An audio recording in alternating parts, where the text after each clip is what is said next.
જય માતાજી મિત્રો.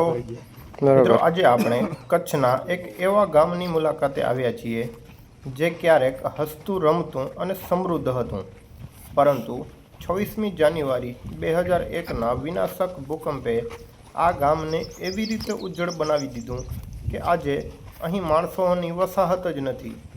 આજે અહીં ફક્ત પ્રાચીન મંદિરોના થડા, વીર પુરુષોના પાળિયા અને દેવલમાના મસ્તકનું મંદિર જ બચ્યું છે. તો ચાલો આ ગામના ઇતિહાસ અને તેની ગાથા જાણીએ. અહીંયા રામ મંદિર હતું.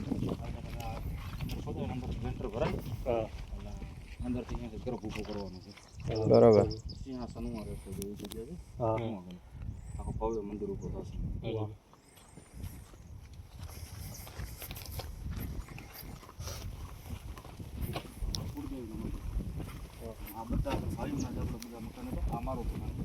બરાબર. વાહ.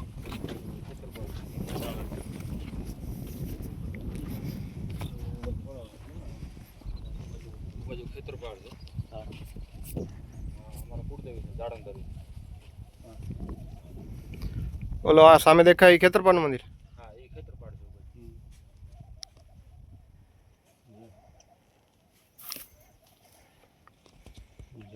હા, મોગલમાં. કોઈ દેવસ્થાન બાકી નથી. હા. વાસરા દાદા છે, બાપુ દાદા છે.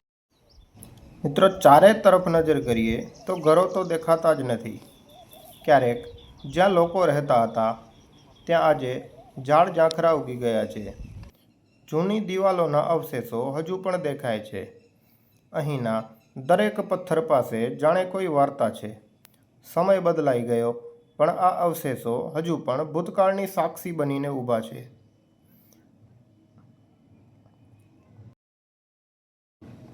અહીં તમને પ્રાચીન મંદિરોના થડા જોવા મળશે. ભલે મંદિરનો ભાગ તૂટી ગયો છે, પણ તેની કોતરણી હજુ પણ અદ્ભુત લાગે છે. આ થડાઓ બતાવે છે કે અહીં ક્યારેક ભવ્ય મંદિર હશે. આ સ્થાન માત્ર ધાર્મિક જ નહીં, પણ ઐતિહાસિક રીતે પણ ખૂબ જ મહત્વનું છે. આ શેનું છે?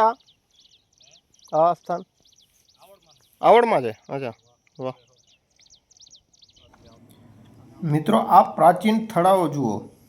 સમયે ભલે મંદિરને તોડી નાખ્યું છે, પણ તેનું દેવતત્વ આજે પણ જીવંત છે. આ પથ્થરો આજે પણ ઇતિહાસ સાચવીને બેઠા છે. આજે જ્યાં શાંતિ છે, એક સમય અહીં જીવન ધબકતું હતું. સવારે ગાયો ભેંસો ચરવા જતી, મંદિરોમાં ઘંટ વાગતા, બાળકો રમતા અને વડીલો ઓટલા પર બેઠા વાતો કરતા. તહેવારોમાં આખું ગામ એક પરિવાર બની જતું.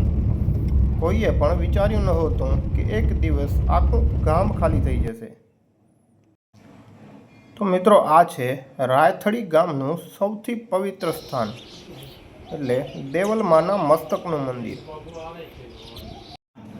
આજે પણ દૂર દૂરથી ભક્તો અહીં દર્શન કરવા આવે છે. ઘણા લોકો માતાજી પાસે પોતાની મનોકામના લઈને આવે છે. આસ્થા એવી છે કે ગામ ઉજળ થઈ ગયું, પણ મંદિર આજે પણ જીવંત છે. આ આપણને શીખવે છે કે ઇમારતો તૂટી શકે, પરંતુ શ્રદ્ધા ક્યારેય તૂટતી નથી. મિત્રો, રાયથડી આજે ખાલી છે, પણ તેનો ઇતિહાસ આજે પણ જીવંત છે. મિત્રો, આઈ દેવલમાને કોઈ કારણોસર રાયથડી ગામમાં ત્રાગું કરવાનું વખત આવ્યું, ત્યારે માતાજીના ભાઈ આલાભા દ્વારા જ તેમનું મસ્તક ઉતારવામાં આવ્યું અને ત્રાગું કરવામાં આવ્યું હતું. આ મંદિર તમે જોઈ રહ્યા છો તે માતાજીનું મસ્તક આવેલું છે, અને માતાજીનું મસ્તક ઉતાર્યા પછી માતાજીનું દળ રાયથડીથી કટારિયા સુધી ચાલ્યું હતું, અને માતાજી જે રસ્તે ચાલ્યા ત્યાં આજે પણ આખા રસ્તામાં ક્યાંય ખડ નથી ઉગતું. આ છે ચારણ આઈઓની તાકાત. આઈ દેવલના મંદિરની બાજુમાં જ આ શિવ મંદિર આવેલું છે.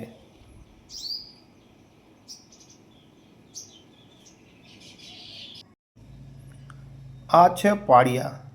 કચ્છ અને સૌરાષ્ટ્રમાં પાળિયા આપણા પૂર્વજોની વીરતા અને સ્મૃતિના પ્રતીક માનવામાં આવે છે.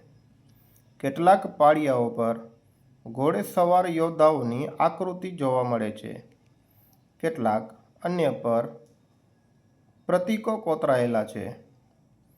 દરેક પાળિયા પાછળ કદાચ એક એવી ગાથા હશે જે આજે ઇતિહાસમાં નથી, પરંતુ લોકોની યાદમાં હજુ જીવંત છે.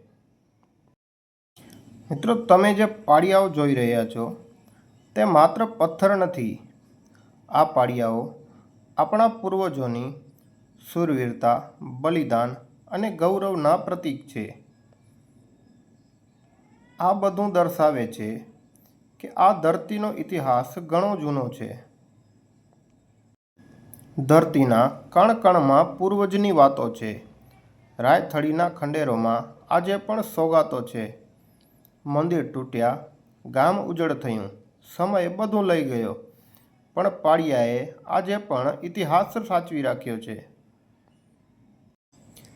મિત્રો, રાયથળી ગામ આજે ભલે ખાલી છે, પણ તેનો ઇતિહાસ આજે પણ જીવંત છે. આ પાળિયા, આ મંદિરો, આ ધરતી, બધું જ આપણને એક જ વાત કહે છે કે વારસો ક્યારેય મરતો નથી. સ્થાનિક લોકોની માન્યતા મુજબ આ સ્થાન ખૂબ જ પ્રાચીન છે. ચારણ સમાજમાં દેવલમાને સત્ય, શક્તિ અને સ્વાભિમાનનું પ્રતીક માનવામાં આવે છે.